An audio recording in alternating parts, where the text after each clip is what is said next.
Explicando um pouco melhor cada uma delas, DDL é a parte de definição de dados, ou seja, eu quero criar um banco de dados, então isso é DDL.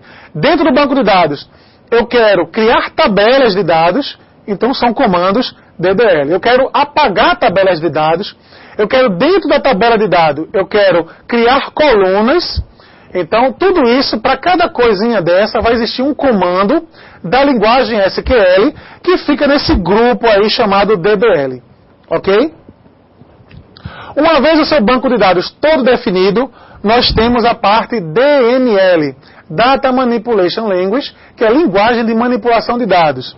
Ou seja, a partir daí, dessa parte do SQL, eu não vou mais definir a estrutura da tabela, e sim inserir dados nela, ou alterar dados nela, ou deletar dados dela. Então, basicamente, essas três atividades: incluir, alterar, excluir. Então, sempre que eu quiser incluir, alterar ou excluir dados, eu vou utilizar a parte DML do SQL. Ok?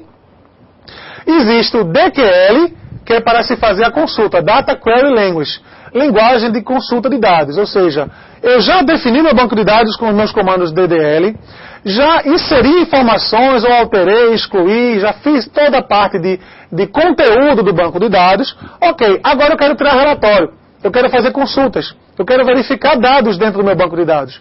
Então, para isso, eu vou fazer uso da parte do SQL que trata com consultas propriamente dito, que na verdade é um comando só, é o comando select. Sendo que esse comando tem vários argumentos e ele é bastante extenso. Mas, praticamente, é a parte do SQL que permite que se façam consultas. E, por último, nós temos a DCL, Data Control Language, que é a linguagem de controle de acesso aos dados. Então, se eu quero permitir que um usuário acesse uma tabela ou proibir o acesso a alguma tabela, enfim, eu vou fazer uso de comandos desta parte do SQL, que é a parte Data Control Language. A nossa atividade agora, vejam bem, a atividade da semana, eu já vou logo explicar qual vai ser a atividade. Criar o banco de dados exemplo DB com tabelas, categoria e produto.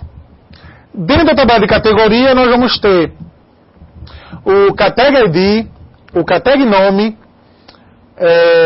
aqui a gente só colocou isso mesmo, Categ ID, Categ Nome, ok, tudo bem. Ah não, tá aqui, desculpa, tô ficando cego. Tá aqui, Categ Desk, né, a descrição da categoria, ok? E a tabela de produto nós temos o Produto ID, nós temos o Produto Nome, nós temos o Produto Desk, nós temos o Produto Preço e nós temos o Produto Quantidade. Tranquilo? Então, essa é a atividade que eu vou pedir para vocês fazerem. Aí você deve estar se perguntando agora, professor, como é que eu vou criar esse banco de dados? A gente vai aprender a fazer isso agora, nesse momento. E a continuação tem dizendo o seguinte: para esta questão, você deve postar todos os comandos SQL gerados pelo PHP-MyAdmin, que é o framework que nós vamos utilizar agora para administrar o nosso banco de dados em MySQL. Tranquilo? A segunda questão, faça uma pesquisa na internet sobre classes de conexão com banco de dados em Java e MySQL. Tranquilo? Então, voltando agora, nós vamos agora aprender a construir o banco de dados e aprender a construir todas essas tabelas que a atividade está pedindo para que a gente faça. Eu vou começar justamente por esse exemplo que a gente está aqui. Exemplo de categoria e exemplo de produto. Então nós vamos criar essas duas tabelas que são justamente a atividade. Então, na verdade, a atividade vai pedir para que você pratique isso. Então você vai praticar isso e você vai postar para mim o resultado dessa prática. Tranquilo? Vamos lá. No ambiente vai estar postado para você um instalador, que é esse instalador aqui, appserve 2.5.1, que nele não tem só o MySQL não. Nele vai ter o Apache, o MySQL, que é o banco de dados, vai ter também o PHP-Admin, que é o framework utilizado para que a gente possa construir o banco de dados. Então você vai ter no seu ambiente esse programinha que quando você executá-lo, a primeira tela que vai aparecer é essa. É justamente essa tela. Billy, eu acho melhor tirar o pipe. Ok? Então, essa tela vai aparecer, que é a tela inicial, que você vai apertar Next. Isso aqui é apenas uma imagem, tá bom? Então, a gente vai... Eu estou seguindo uma imagem. Na verdade, isso não é o programa que está rodando, é apenas uma imagem que eu estou colocando para você. Até porque, quando ele vai instalar, ele demora, né? Ele bota um diálogo, começa a instalar. Então, se a máquina for lenta, pode passar alguns minutos, 10, 15, 20 minutos instalando. Ok, então vamos lá. O PHP Admin, ele é free. Você pode baixá-lo, ou melhor, já vai estar disponível para você no ambiente, mas nós vamos colocar também um link para que quem tiver problema de baixar, a gente vai disponibilizar o link para que você possa baixar também. Ok? Então, logo depois você vem para essa tela, que basta você aceitar. Isso aqui é o contrato de licença, ok? Basta você apertar o Agree, aceitando. Depois ele parte para essa tela aqui, onde ele já coloca essa informação. É o diretório onde ele vai instalar toda a parte de banco de dados dele. Então, ele vai instalar o controle, o framework dele vai ficar instalado nessa pastinha. Se você quiser colocar em outro lugar, você pode usar o botão Browser. Se não, você digita aqui propriamente dito. Aqui, simplesmente você aperta Next. Ele disponibilizou para mim essas opções. Eu poderia instalar apenas o MySQL e o PHP Admin, mas eu vou pedir para que você também deixe instalado o servidor HTTP Apache, que é o Tomcat, que nós vamos fazer uso em outro momento. Então, já que você já deixa instalado na sua máquina, não vai ter problema nenhum. E basta você marcar todas essas opções. Não precisa desmarcar nenhuma, deixa tudo marcadinho. E aperta Next. Aqui você vai digitar localhost, ok? E aqui você vai digitar o seu e-mail. Eu coloquei aqui seu e-mail @domínio.com.br. Aqui é a porta 80, a porta da internet. Ele já deixa essa porta aqui, basta você deixar.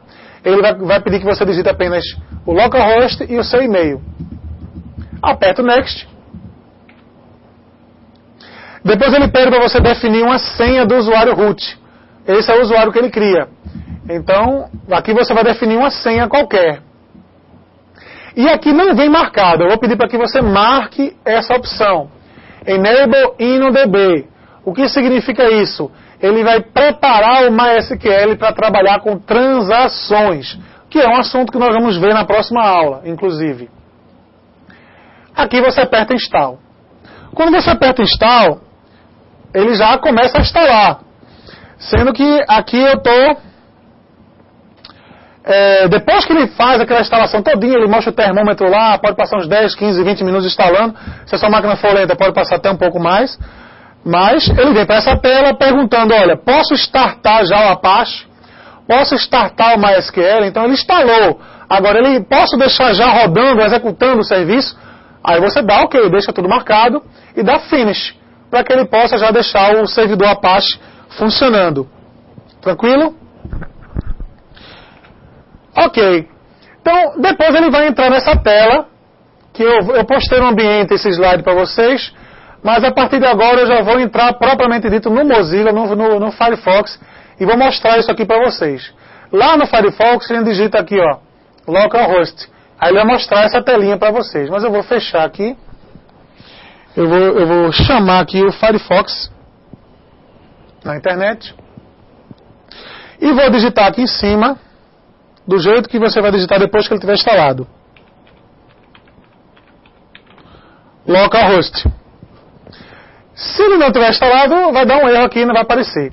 Se ele já tiver instalado, vai aparecer essa telinha, que foi justamente a telinha que mostrei lá no slide para vocês, ok? Então, aqui nós temos, olha, PHP MyAdmin Database Manager e a versão dele.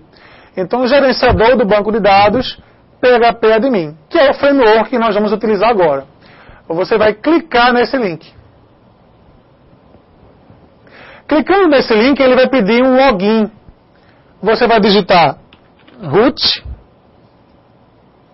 e a senha que você definiu, ok? E dá ok. Então, automaticamente, ele vai carregar ele vai entrar no console de administração de todos os bancos de dados que tiverem na sua máquina. Como nós colocamos localhost, você está administrando os bancos de dados que estão na sua máquina. Mas por que nós escolhemos esse framework? Esse framework é indicado por vários provedores, principalmente os provedores mais baratos, os provedores free, entendeu? E não somente eles, vários outros provedores que permitem que você faça uso de banco de dados administrando-os através dessa ferramenta.